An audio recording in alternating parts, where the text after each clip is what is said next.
You check your bank account and nothing looks alarming. Your paycheck came in, your rent or mortgage got paid, your phone bill cleared, the groceries are in the fridge, and maybe you even bought something small for yourself without feeling irresponsible. So from the outside, your financial life appears stable. But something strange is happening underneath the surface, because even though you are not in obvious crisis, your money seems to have less room to breathe every year. The same paycheck that once felt manageable now feels tighter. The same habits that used to be harmless now create pressure, and the same lifestyle that once felt normal now requires more effort just to maintain.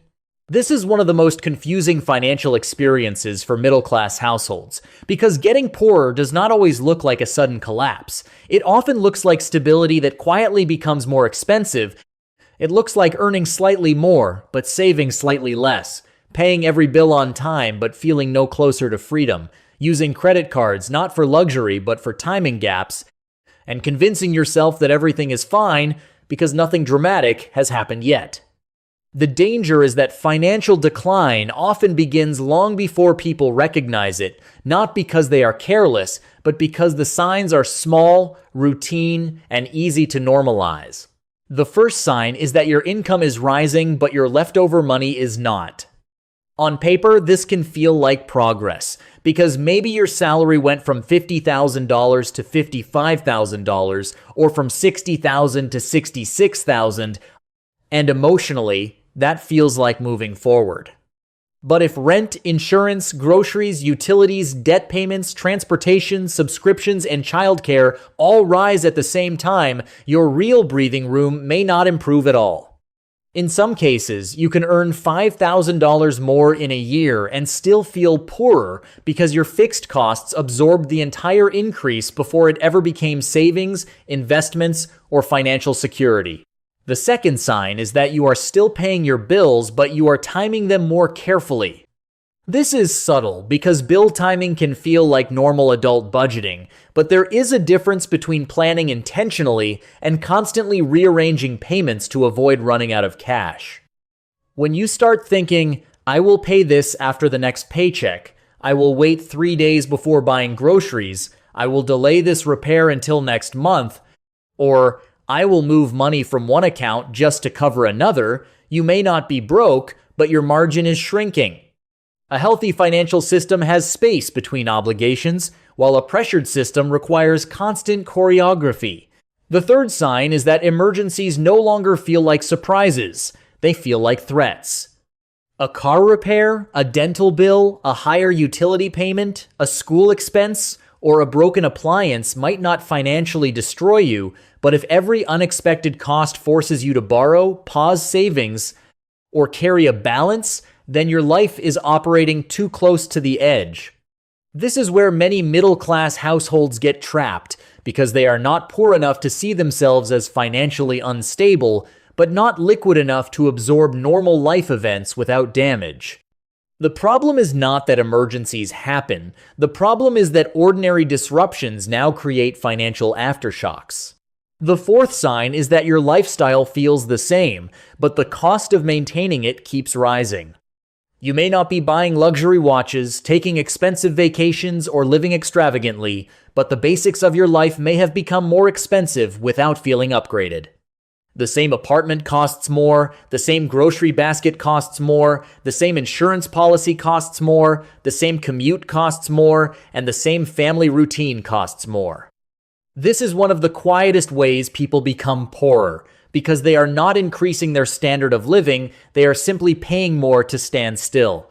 The fifth sign is that you are using credit for convenience, but it is slowly becoming a bridge.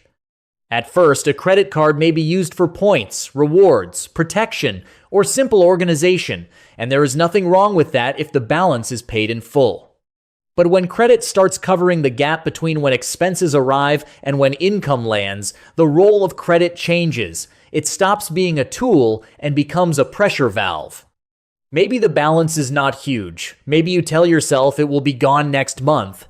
But if the balance keeps returning, even after you pay it down, that is often a sign that your cash flow is weaker than it looks. The sixth sign is that saving money feels harder, even though your discipline has not changed. This can be psychologically frustrating because people often blame themselves first, assuming they have become lazy, careless, or less motivated. But sometimes the issue is structural. If your fixed costs now consume a larger share of your income, then saving requires more willpower than before because there is less available money to save. Imagine someone earning $5,000 a month after taxes. If their core expenses used to be $3,800, they had $1,200 of flexibility.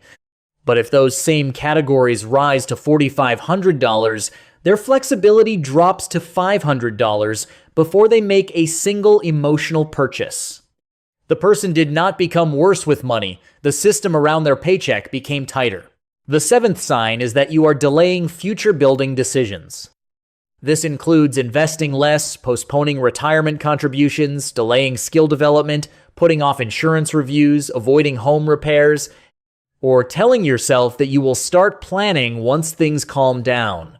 The issue is that life rarely becomes perfectly calm. When present pressure consumes all attention, the future becomes easy to postpone, and that is how getting poorer becomes invisible.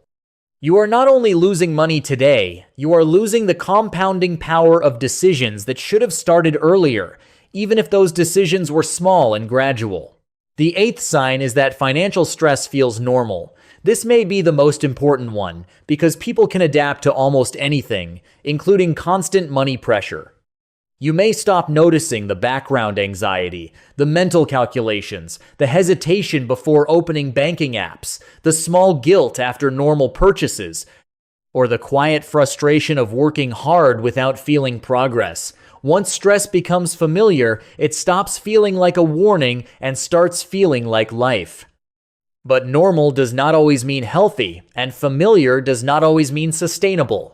The deeper pattern behind all 8 signs is not simply that people spend too much, although spending habits always matter. The bigger issue is that modern middle-class finances are built around thin margins, high fixed costs, easy access to debt, delayed rewards, and constant small price increases that rarely feel dramatic in isolation. A person can look financially stable from the outside while becoming more fragile underneath, because the visible markers of stability remain in place: the job, the apartment, the car, the phone, the bills being paid, while the invisible markers of strength quietly weaken: savings rate, liquidity, investment consistency, emergency capacity, and mental peace. This is why the identity shift matters. The goal is not to panic or shame yourself, and it is not to assume that every purchase is a mistake. The goal is to stop measuring your finances only by whether you can pay today's bills, and start measuring them by whether your money is gaining strength over time. Are your savings growing, even slowly? Is your debt becoming lighter? Are your fixed costs under control? Are you building assets, skills, or optionality? Do you have more breathing room this year than last year? These questions reveal more than your income alone ever will. Because getting poorer does not always announce itself with a crisis. Sometimes it arrives quietly, disguised as normal life, hidden inside slightly higher bills, slightly lower savings, slightly more credit dependence, and slightly less freedom. But the same quiet pattern can also be reversed by becoming more aware of the signals, protecting your margin, reducing unnecessary fixed pressure, rebuilding liquidity, and treating wealth not as a dramatic event, but as the slow expansion of options. The real warning sign is not that money feels tight for a month. The real warning sign is when tightness becomes your default. And the first step toward changing that is recognizing the pattern before it becomes permanent.